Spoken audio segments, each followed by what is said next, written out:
All right, good evening. Welcome to our regular Board of Commissioners meeting for the town of Matthews for July 27th, 2020. We had an earlier meeting this evening at 5 o'clock to discuss a new police citizens advisory committee and also a sub-area transportation model. I'd like to remind everyone that due to Mecklenburg County's COVID-19 stay-at-home order, this meeting of the Matthews Board of Commissioners will be conducted remotely using the Zoom virtual meeting platform. The town of Matthews is committed to transparency and robust public transportation participation during these challenging times.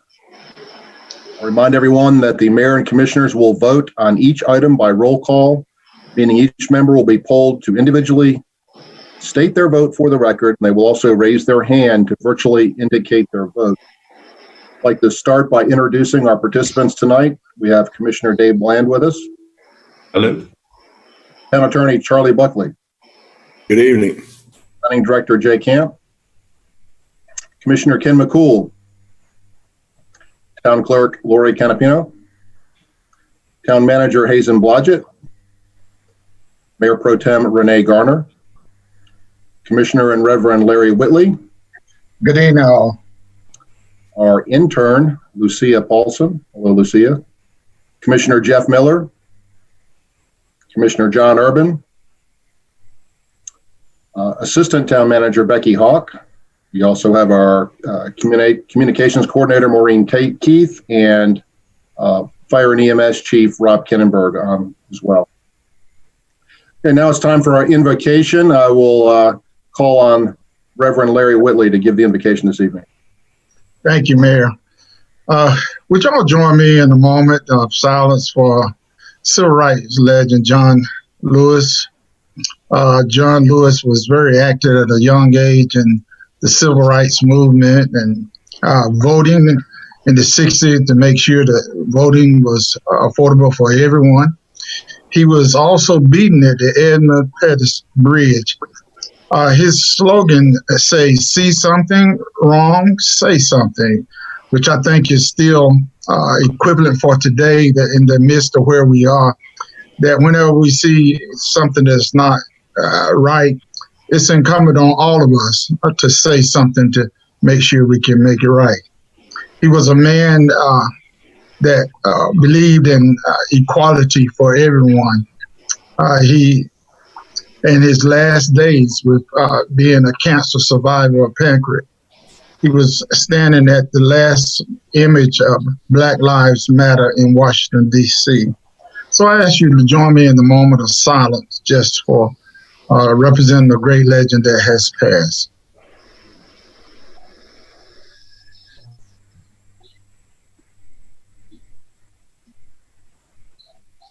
Now, Father, we thank you for another day, very life, health, and for strength. We thank you for this board that's come together to do the work of the town of Matthews. We need your wisdom, we need your knowledge, and we need your power to make sound and fair decisions for everyone. Now we ask you to bless every one of the commissioners and all of the town employees, especially for our police and fire and first responders, that you will cover them and let them be able to go out and come back, not only just from this job, but from this virus as well also. And we thank you, Lord. In Jesus' name we pray. Amen. Amen. Thank you, Commissioner Whitley. I had the pleasure of watching with my son yesterday on TV the caisson horse-drawn carriage carrying John Lewis's casket across the Edmund Pettus Bridge one final time. It was pretty moving tribute there, and I understand there's an effort to rename that bridge the Congressman John Lewis Bridge, which I think would be very appropriate. Okay, let's go on and agenda item number 3, the Pledge of Allegiance. I pledge of allegiance to the flag of the United States of America and to the republic for which it stands, one nation, under God, indivisible, with liberty and justice for all. Thank you. Now move on to agenda item number 4, receive an update on COVID-19 from our Emergency Operations Center Commander, Rob Kinnenberg. Rob? Good evening, sir. Good evening, Mayor, council members. Today is the 139th day of EOC activity related to COVID. Also today, Mecklenburg County's Emergency Management Emergency Operations Center officially stood up at Charlotte Fire Department headquarters. It's moved from the training academy to fire headquarters, where it will be its permanent home. This is the first time Mecklenburg County has had a dedicated EOC. So this facility will be up and operational 24/7 in times of need. Currently, as of 5 o'clock today, 19,284 cases of COVID have been reported in Mecklenburg County, with 189 deaths. Over the last 2 weeks, we have seen cases increase by 31%, which is a slightly slower rate in total case count. Deaths have also increased by 12%. On average, we're testing 2,500 people a day for COVID, with an average of 10% or 250 people a day testing positive, which is a slight slow over what we've seen in the past. We are bumped up against shortages of testing material by the major testing laboratories, so they've had to cut back some of their testing. The main group that has the highest percentage of infection is the 20 to 39-year-old age demographic, followed by the 40 to 59-year-old age demographic. And currently there are 209 people in the hospital with a diagnosis of COVID. The social distancing index did see slight improvement after the governor put the mask order in place on June 29th. But we've seen a gradual decline in the social distancing index. We're not as far apart as we should be from July 4th to the 15th, and we rather expected that. Currently, 75 residents of the town of Matthews are in isolation in 31 residences, which is a significant reduction, 40% reduction over 2 weeks ago. And we're happy to report that Royal Park is no longer in outbreak status. Atrium reported their highest COVID patient census on July 10th, and it has remained steady at that point. The hospitals are operating at a higher percentage of capacity due to the combination of COVID and the resumption of deferred medical procedures over the last 3 months. Matthews, Charlotte, and Mecklenburg County entered into a joint proclamation reinforcing the wearing of face coverings as a way to slow COVID-19. Mask wearing remains a hot button issue, with many fearful to enforce the mandate for fear of retribution. With the increase in testing, turnaround times are still at the 5 to 8 day mark. Vendors are again asking that testing be prioritized to conserve resources. Emergency service staffing is stable. As of this evening, 85 first responders across Mecklenburg County were out of work because of COVID, which is a fairly significant number. The big questions that are circulating this week is, what impact will the remote learning plan have on schools have on employees across the county? Two-income families struggled through the end of the school year last year and the summer. How will they be impacted with the decision to resume online learning? Again, will we have another shutdown? When will bars and gyms be allowed to reopen? Many are open against the order. Hurricane season is ramping up, bringing up questions of response capability and sheltering if we were to have to move people from the coast. Just as a way to illustrate this, we are further along in the hurricane alphabet naming scheme than we have ever been before. We are up to Hurricane I this week.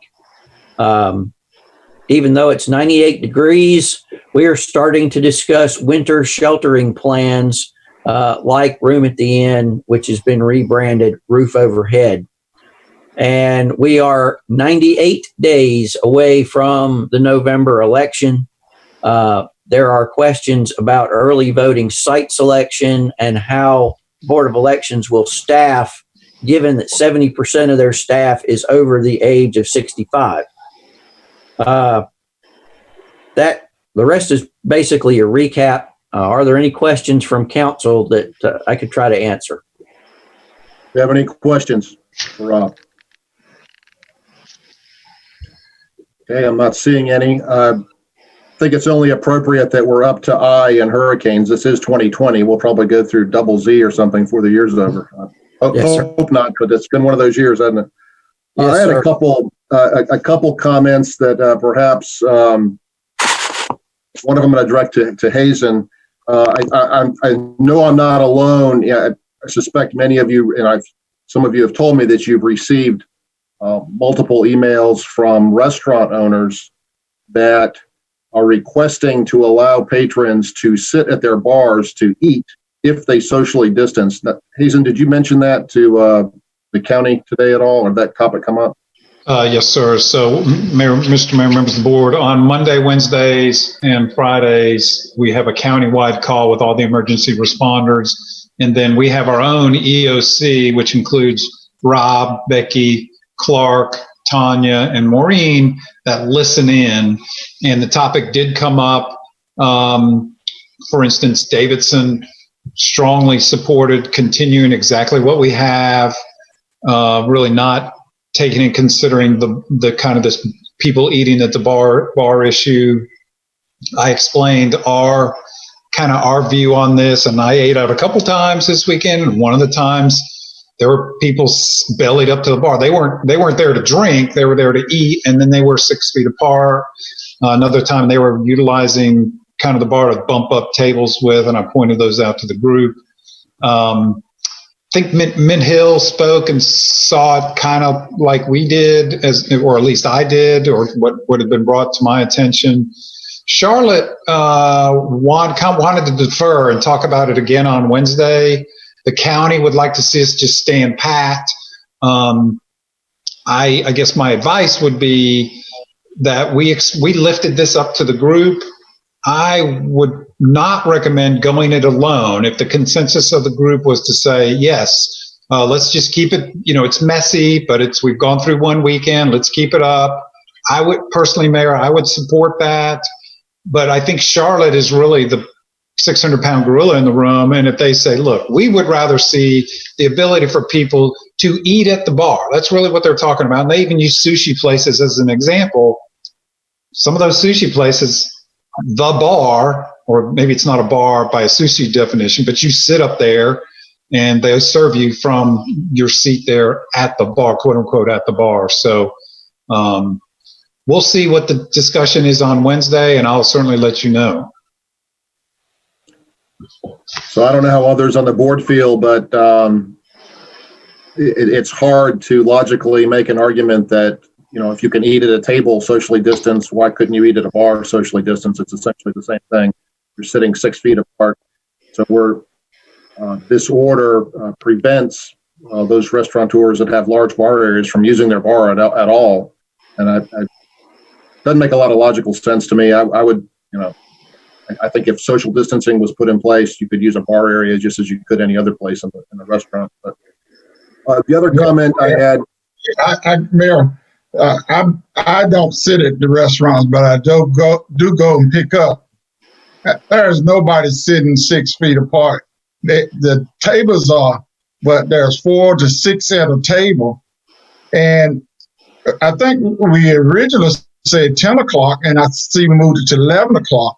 11 o'clock at night, if you're not going to be drinking, I don't know people eat a whole lot after 11 o'clock at night. They might be eating peanuts or something, but ordering something. I don't see that. well, Commissioner Whitley, the concern is that they're not allowed to use their bar area anytime. The bar areas have been excluded from being able to be used to eat, period, at 1 o'clock. Well, the thing of it is, well, my thing is this, and, I'm pretty good taking people. They don't want to quit serving at the alcohol. You sit there, and who's going to police them just serving it, give them one more drink? So, I think that's just a means to try to get around to still do what, because I still see people not wearing masks, not doing what they're supposed to. So I think what we got in place is good. Let's just hold what we got and see what the others, we already put it in place. It's been one weekend. Let's move forward and hold what we got. That's my Commissioner Miller. I tried to catch up on those emails. They looked like they were a copy and paste, but my question is, were any of those emails from our town restaurants or bars? It looked like it represented Charlotte. I didn't recognize anyone. They didn't say what they owned, so I don't know if any of those are from Matthews or not. It appeared the few that I knew were all Charlotte area folks, but I think it's mostly nightclubs and have big bars that might be complaining about the serving after 11. I agree with Larry Whitley that, it's rare to have a kitchen open after 11. It may be peanuts or, some kind of Cuomo chip that they're serving or something. well, again, the issue here is that you can't eat at a bar, period, no matter what time, not at 11 o'clock, anytime. I think they should be allowed to eat at the bar and socially distance. That's what they're asking for. But yeah, I think we stand pat and just see if there's any other conversation on it. We certainly don't want to be leading the charge for this, or right. Let's just stand pat. There are also times if I go in with two other people, the three of us will sit at the bar and we're already friends or accepting of it. Whether we're at a table or at the bar, if we're close and know each other, I would think that we could support that as well. Okay, I had a couple other things regarding COVID. The first one, again, is for Town Manager Blodgett. Have you had any conversation with Sue Sproat from Cost Kids and the email she sent out? So she, I guess everybody got that letter. I mean, I thought she made a compelling case myself. I thought it was very interesting and kind of this gap. So I actually talked to Corey today. Really, there's two fronts we're looking at. One is employees' children between 5 and 12. And I'm asking Corey also to look at, okay, what can you do for the community for that same age group? Now, I have no idea how do you create a safe space, but is it better than no supervision at all? And so Corey is looking into that. I've also asked him to sit on, because the city of Charlotte and Mecklenburg are looking at for their own employees. And I said to Dina, county manager, please include us. I'm not saying we want to be a party to what they're doing, but to get their thought process or logistics, I think would be very helpful. And then the last thing I did do is send a email directly to Sue, like, how can we help? Just a broad, like, how can we help? Because she really is raising a great point. And these are two working families. It's a really good point. So I thought she's. So you've thrown the ball back in her court? Yes. Even though we're working separately, she may have specific ideas, and I wanted to we're open to anything, really. Okay, the last item I want to discuss with regards to COVID is I'm sorry, Mayor Pro Tem Garner, go ahead. I emailed Sue back as well, and she said, she kind of said, well, maybe Parks and Rec could do something. So, she didn't specify, but she put them in the category of people who can reasonably offer solutions. So, to emphasize that point of talking with Corey. Okay. All right. I think the final thing we need to discuss, it's that time of month again. It's our last meeting of the month, and we need to talk about next month's meetings.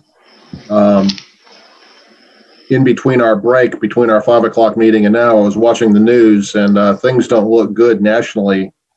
I don't know that there's a big consensus for us to start meeting in person again in August. So it'd be my recommendation that we meet virtually in August as well. I know that's the wish of staff. Are there any other viewpoints? I hate meeting like this as much as everyone else, but I think I don't think there's a good logical reason to start meeting in person when we still have a pretty high positivity rate and a lot of transmission going on. Mayor, is there any other towns that's meeting in person? I'm not sure. I had heard that Mint Hill had, but I'm not. Does anybody know? Renee, do you know? I have not heard. Charlotte is, aren't they? I have not heard of anybody that's gone back to face-to-face meetings. I don't know. Larry, I didn't hear your question. Yeah, that was what I was asking. Is there any other towns that's gone back meeting face to face? Mayor Whitley mentioned Charlotte, and they do a hybrid where some are meeting face to face and some are meeting remotely.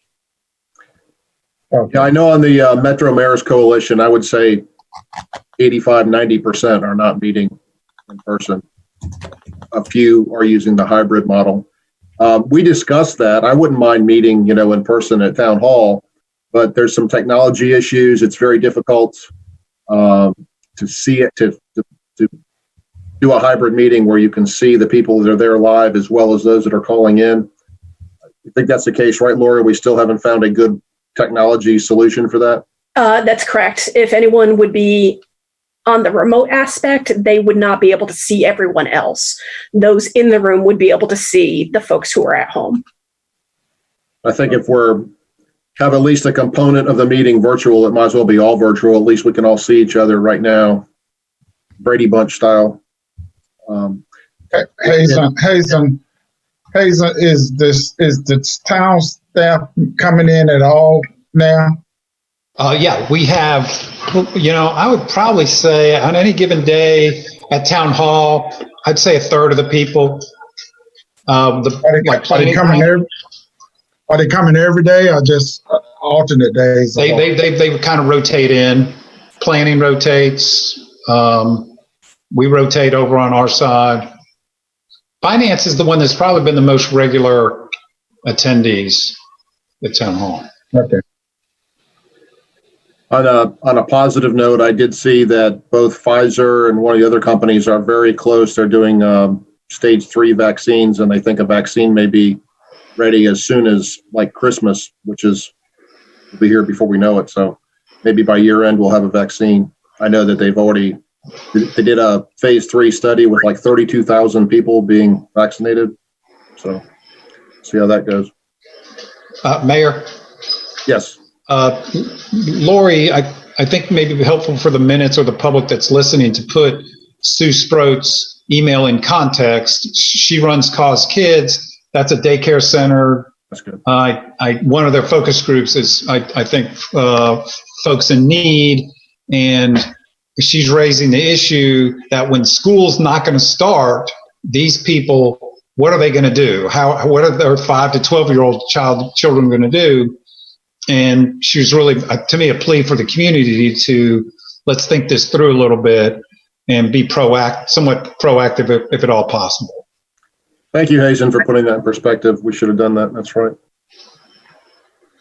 Lori, do we need to have a vote on the meetings? No. Okay, is that the consensus? We'll do the 2 meetings in August remotely, and we'll pick back up in September. Hopefully, cases will start going down and we can meet in person again. I look forward to that. All right. No other questions or comments for Rob. Is that correct? Thank you, Chief Kinneberg. We appreciate that update. Let's move on to agenda item number 5. Are there any items to be added to the agenda, Hazen? No, sir, Mr. Mayor. All right, Lori, do we have anybody for a public comment tonight? No, sir. Okay, thank you. We'll move on to agenda item number 7, the consent agenda. I'll entertain a motion to accept the consent agenda. I'll make a motion. Accept consent agenda A through H, 1 through 11. Second. Okay, we have a motion made by Commissioner Whitley, a second by Commissioner Miller. We'll do a roll call vote. Commissioner Bland, Yes. Commissioner McCool, Yes. Mayor Pro Tem Garner, Yes. Commissioner Whitley, Yes, sir. Commissioner Urban, Yes. Commissioner Miller, Yes. and I vote yes as well. So the consent agenda passes unanimously. We'll move on to agenda item number 8, unfinished business. Consider downtown Matthews mobility and parking study. This will be headed up by Dana Stujenki and Susan Havina Wooler. Thank you. Can everyone hear me? Yes. Yes. Yes. Ask Jay Camp to pull up the memo. Awesome. Thank you, Jay. Okay, great. So thank everyone for having us back tonight to discuss the downtown mobility and parking study. It's been a bit, so I just want to refresh everyone's memory about the study. And basically the purpose of the study was to help create future multimodal needs, create and evaluate future multimodal needs for downtown Matthews, including walking, biking, driving, and transit. And basically, we started this whole process back in spring 2019. We had a big shred. We had lots of participation from the community over the summer. And then basically in February of this year, we came to the Board of Commissioners and had a public meeting.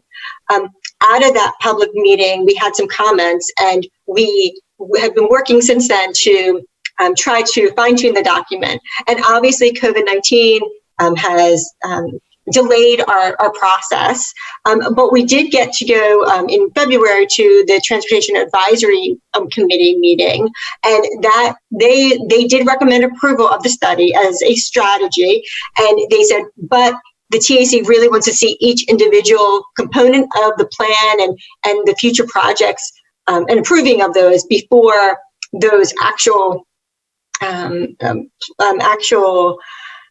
projects get funded. And so, we've been working, like I said, since about March with some stakeholders that had some concerns. We went back to the consultant and had them do as much tweaking to the document as they could do within the scope of work they had and the money they had left on the basically how much money we had left in the coffers. So what we did is, if you go down, Jay, if you just move up just a tad, that's great. Thank you.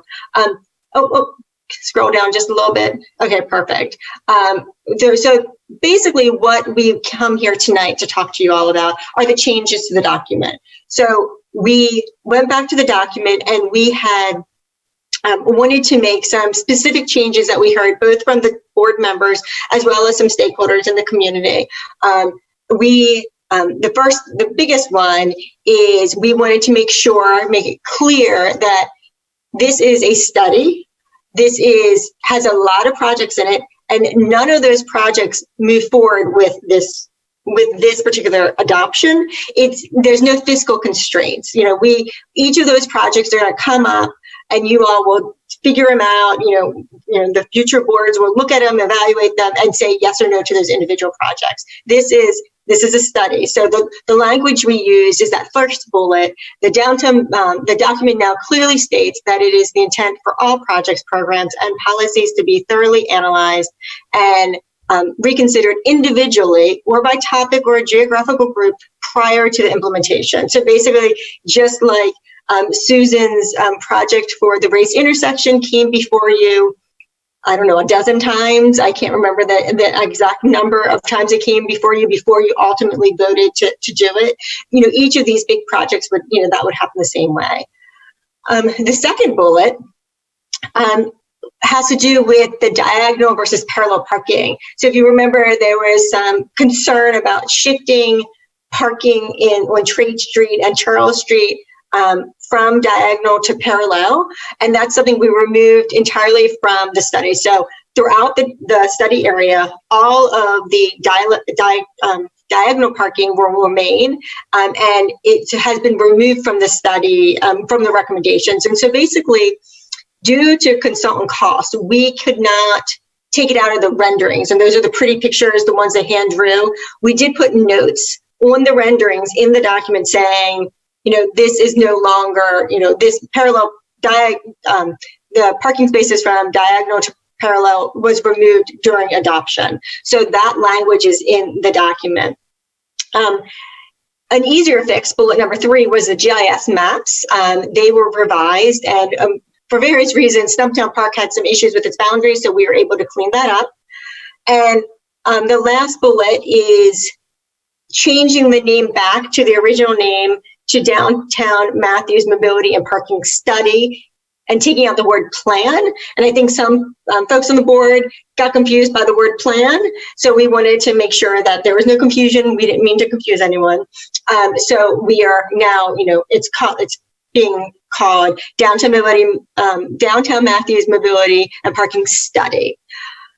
So, like I said, we spent March, April, tweaking the document. We sent everything out to the downtown distribution list, which has about over 50 people on it, as well as the Board of Commissioners to you all back on June 17th in that week.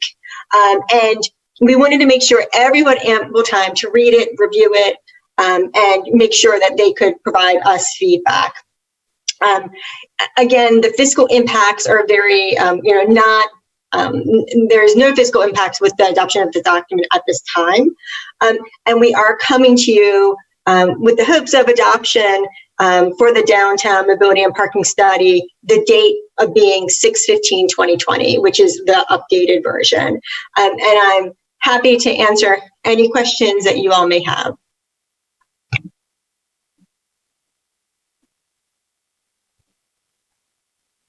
Okay, do we have any questions for Dana?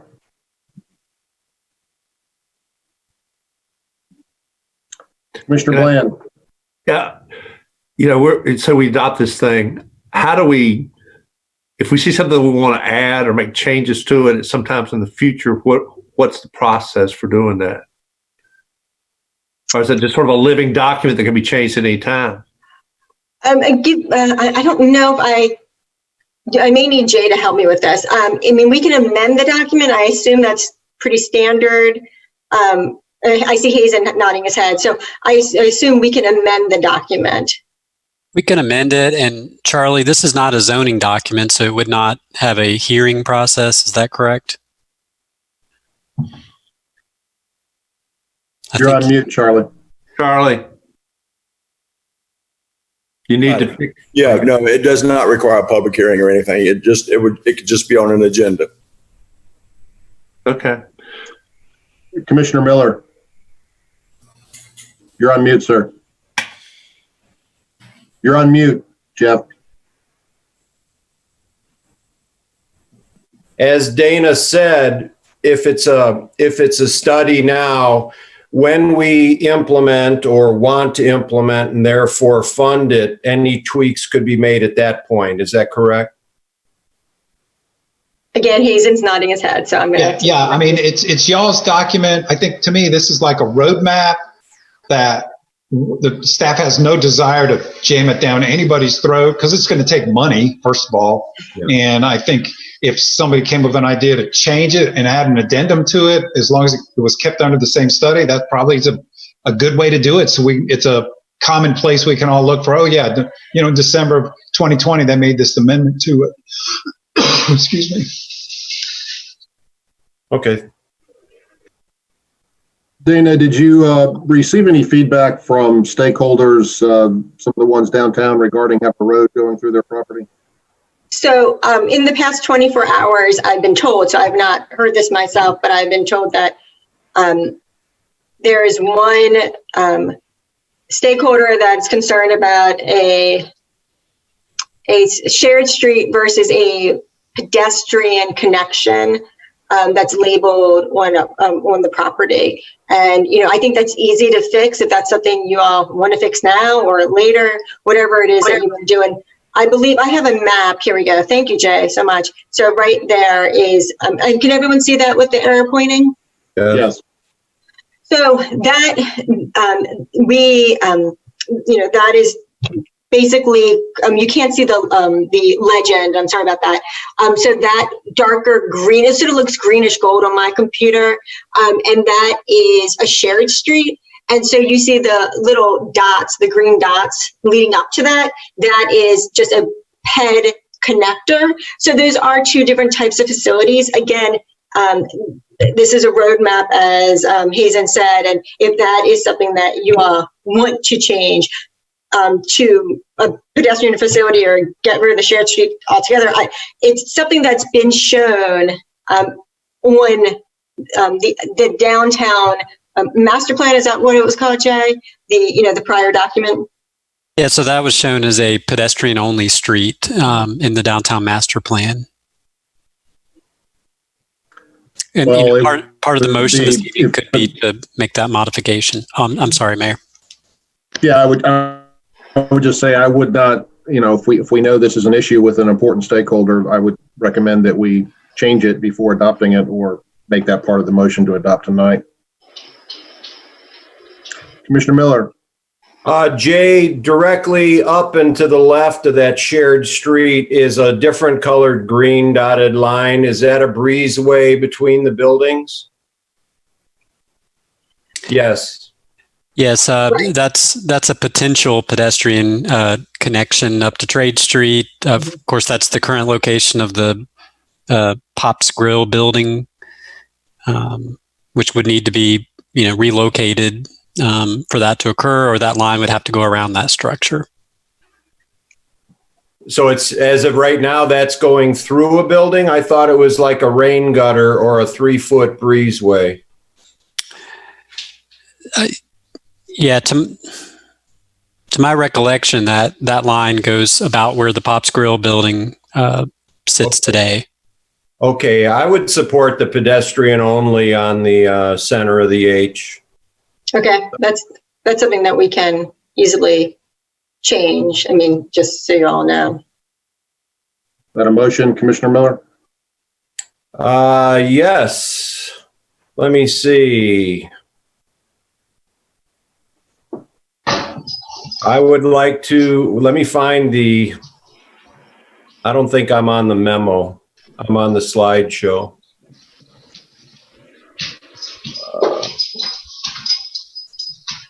I would like to make a motion that we adopt the downtown mobility and parking study dated 6/15/2020, and that we include the fact that the area shown behind Renfro's and through the field is a pedestrian only walkway. Okay, thank you. We have a motion by Commissioner Miller. Do we have a second? Second. Second by Commissioner McCool. Is there any discussion? Mayor Pro Tem Garner. Sorry, I thought I had a good grasp of what that was in that area, but clearly I don't. So it looks like there is a pedestrian crosswalk around both sides of the BB&T building. Is that correct? Why don't we have Jay flip back on the map? That may be easier for all of us to see.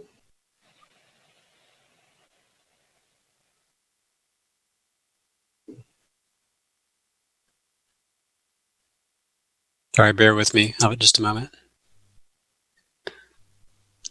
Looks like Jay's piloting an airplane or something.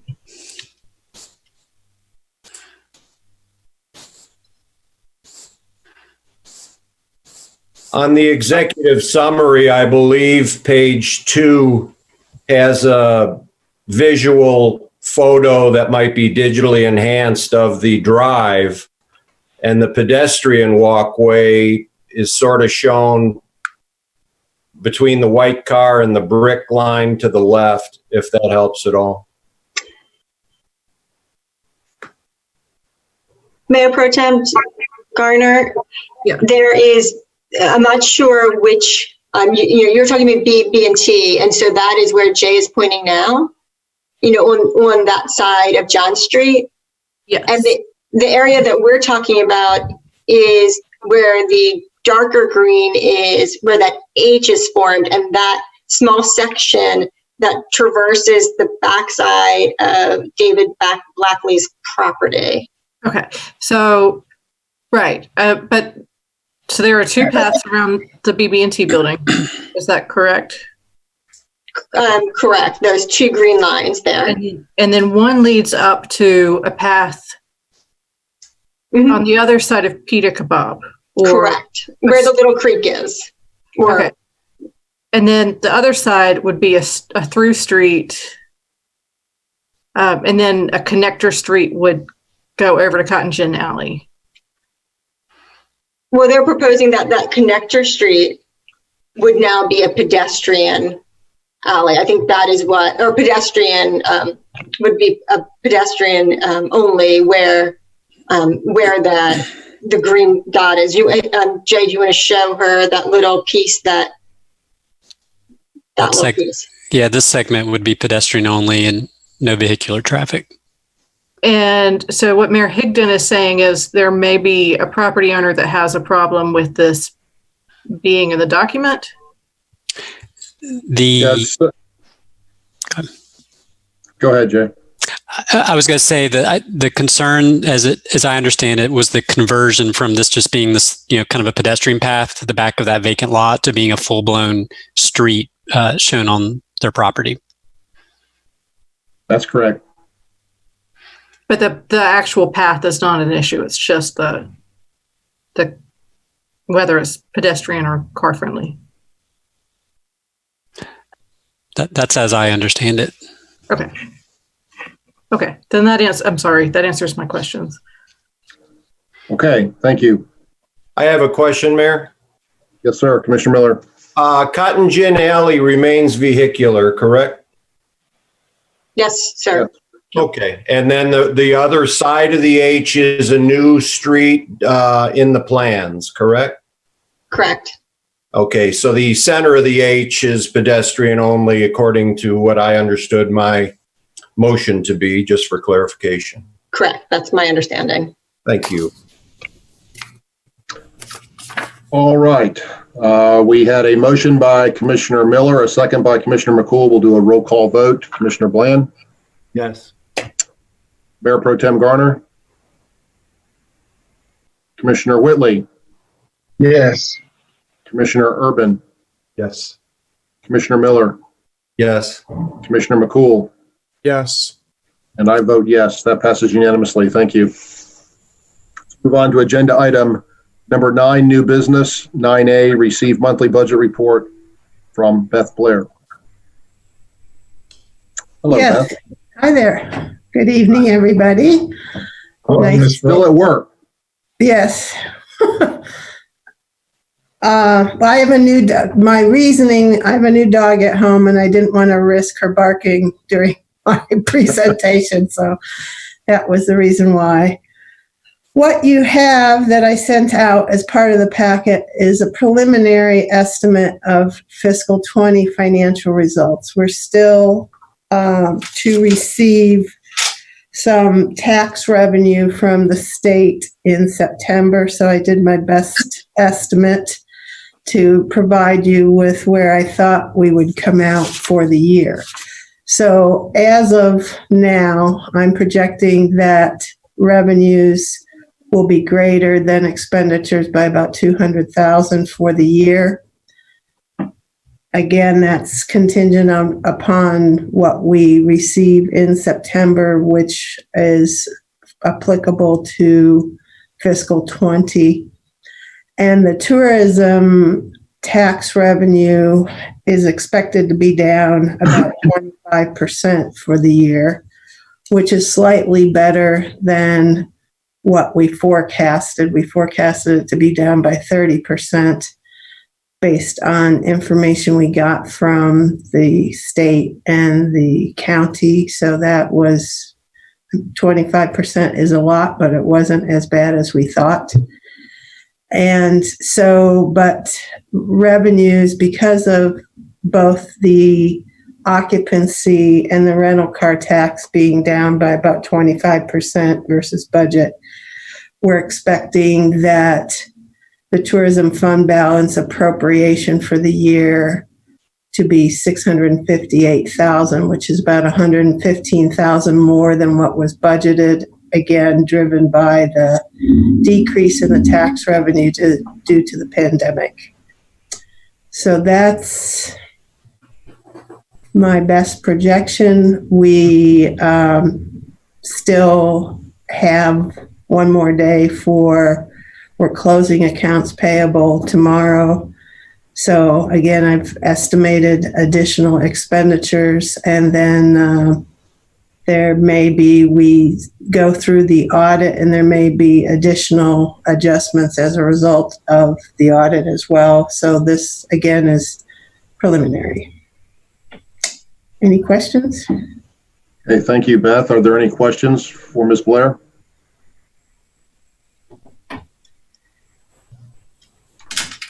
I'm amazed, honestly, that we're doing as well as we are. That's, good job. I know that particularly some of the smaller towns, Eastern North Carolina, are really struggling, and there's talk that some of them may even go bankrupt during COVID. So we seem to be in pretty good financial shape. So any questions, comments? Okay, thank you. We'll move on to item 9B. Consider exemption from qualification-based selection process for design work for a rapid flashing beacon on Crestdale Heritage Trail. Susan Havina-Willard. Good evening, everyone. Can you hear me? Yes. Yes. Yeah. All right. Thank you. I am honored tonight to be representing my friends in the Parks, Recreation, and Cultural Resource Department. Corey was not able to make the meeting, and I offered to present this item because it is traffic related, and it is also engineering related. As you may have seen, the construction of the Heritage Trail project is nearing completion, and the original plans had some signage at the John Street crossing of the trail over to Graylock Ridge. After meetings with the North Carolina Department of Transportation, Captain Stacey Terrell from the police department, and Corey King, we decided we wanted to do something better for that crossing and to install a rectangular rapid flashing beacon. That device is approved. However, it does require engineering design for that device. This is the device where it's pedestrian actuated. You push the button and there are rectangular flashing lights underneath the pedestrian warning sign. So not the big circular beacon that's over on South Trade Street, but something a little more streamlined and has very good field results. Anyway, the request tonight is for exemption from the qualifications-based selection requirement. This is allowed per law, that any design work that will come in under $50,000, the municipality can opt to exempt itself. I've asked around, and this work will cost between $6,000 and $8,000. And so the request before you tonight is to allow us to exempt ourselves from the QBS selection so that we can move forward with the design of the rectangular rapid flashing beacon for the Heritage Trail project. I'm happy to answer any questions you have. Okay, are there any questions for Susan? Mayor Pro Tem Garner. Okay, so my question is less about the beacon and more about how you got permission to do a crosswalk, and what's the likelihood we could get one for the bus stop? The bus stop on West John Street? Yes. Yes, Dana is working on that. Right now we have preliminary verbal for both crosswalks. It's just staff time to coordinate the implementation of the one on West John Street. And will there be a painted crosswalk markings on the asphalt or on the actual street? I believe at that location, and we'll come to you later for that one, but I think if we put a crosswalk at that location, because it's mid-block, it would also require a flashing beacon, which would be our costs as well. we'll be back to you later on in a couple months with the cost for the rectangular rapid flashing beacon. And so that'll help you make a decision for the West John Street one. But would the Crestdale one have the stripes on the road? My apologies, I misunderstood. Yes, we're not going to paint the crosswalk until the beacon is installed because we don't want to give that false sense of security to people who might be crossing at variable speeds. So we want to have the beacon in place and then we'll put in the crosswalk.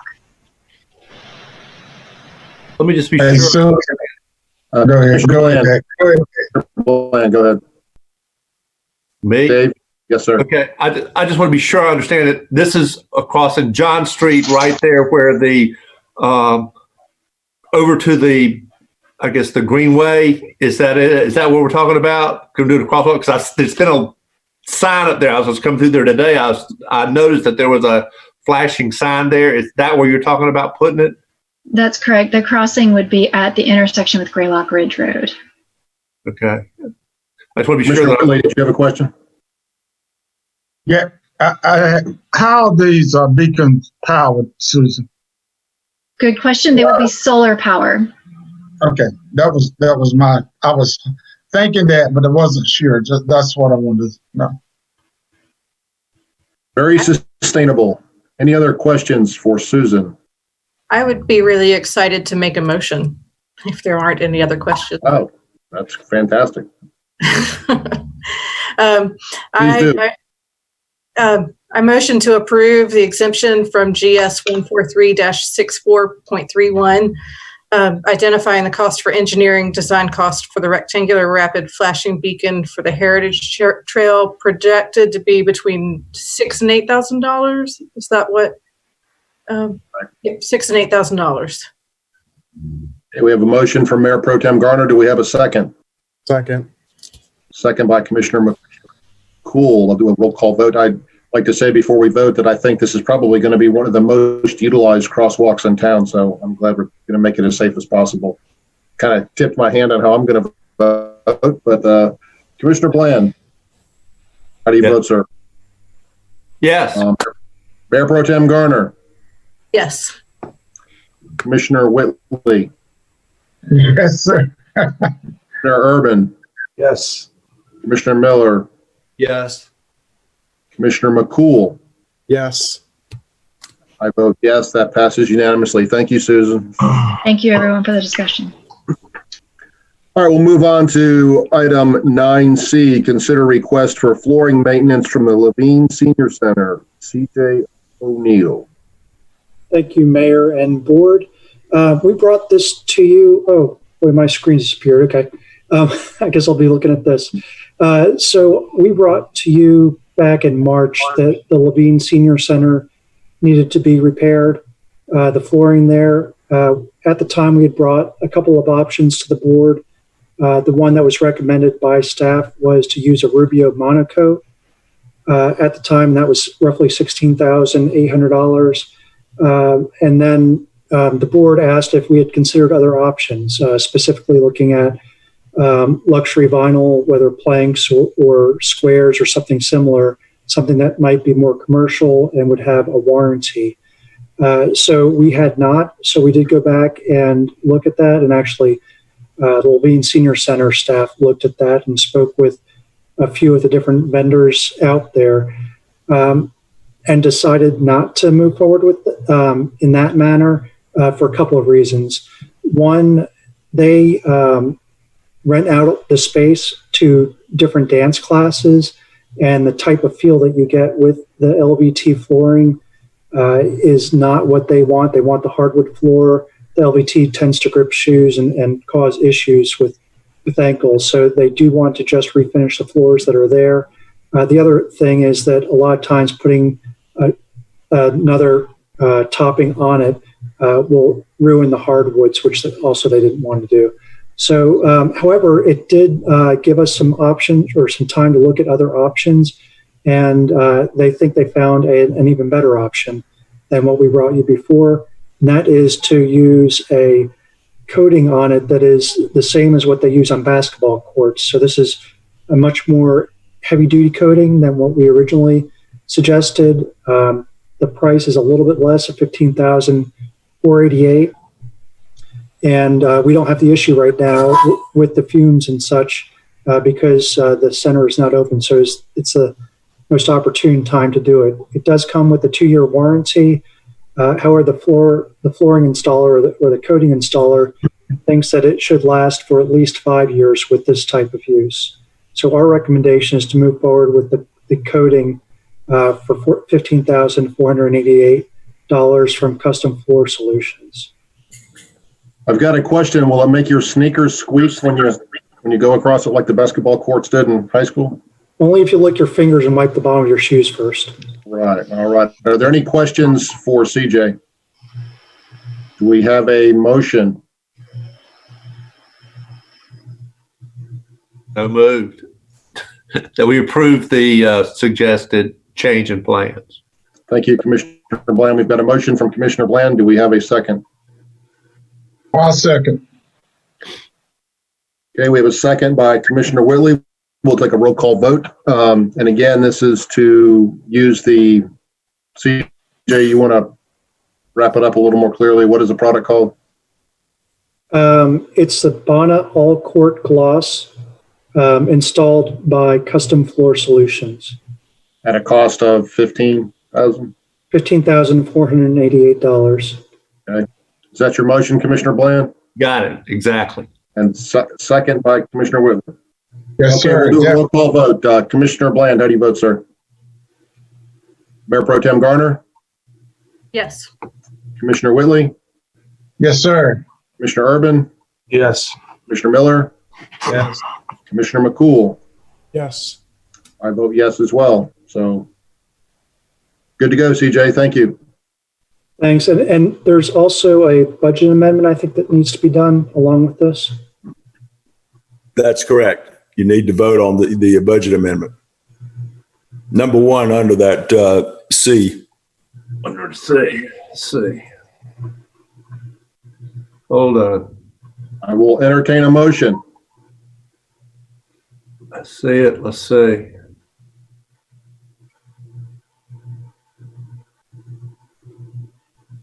I move that we amend the budget, I guess, to read. I'm looking for the amount. I don't see the $15,489. Okay, 15,000. Move to $15,489. Appropriate that for the new flooring. Do we have a second? I'll second that. Okay, we do the same exercise again. Commissioner Bland? Yes. Mayor Pro Tem Garner? Yes. Commissioner Whitley? Yes, sir. Commissioner Urban? Yes. Commissioner Miller? Yes. Commissioner McCool? Yes. I vote yes too. So now you're good to go, CJ. Now you've got the money. Very much. All right, we'll move on to agenda item number 10, Mayor's Report. I did participate this past weekend with a fundraiser that the Matthews Playhouse put on.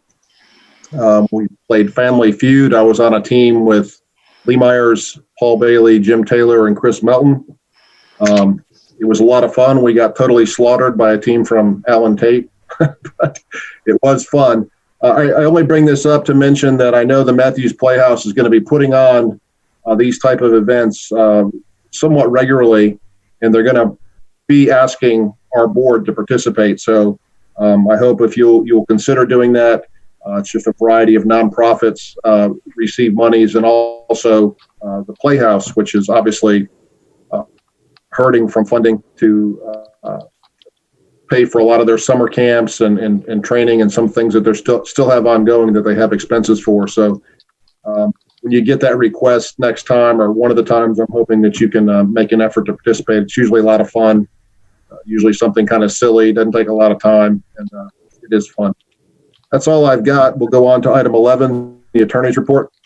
Just a brief request from the board. I have the Municipal Attorneys Summer Conference on the 6th and 7th of August.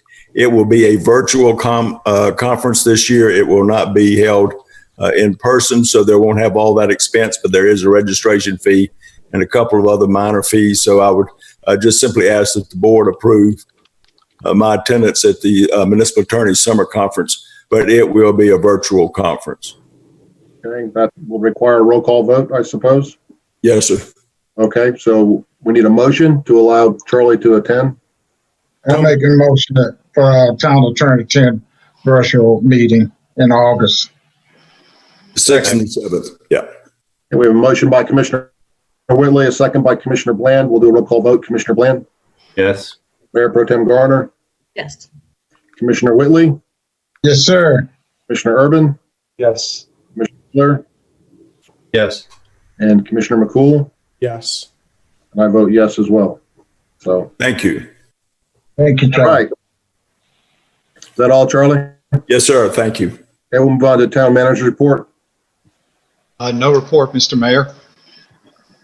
And a motion to adjourn. Motion to Man, it's not even 8 o'clock. I think we ought to wait at least to 8. I'll second. All right, we have a motion to adjourn by Commissioner Miller, a second by Commissioner Whitley. Commissioner Bland, how do you vote, sir? Yes. Mayor Pro Tem Garner? Commissioner Whitley? Yes, sir. Commissioner Urban? Yes. Commissioner Miller? Yes, sir. Commissioner McCool? Yes. I vote yes as well. Congratulations. This is the shortest meeting I think we've had since we've been an elected board together. So thank you. Y'all have a great evening, and we'll talk to you soon.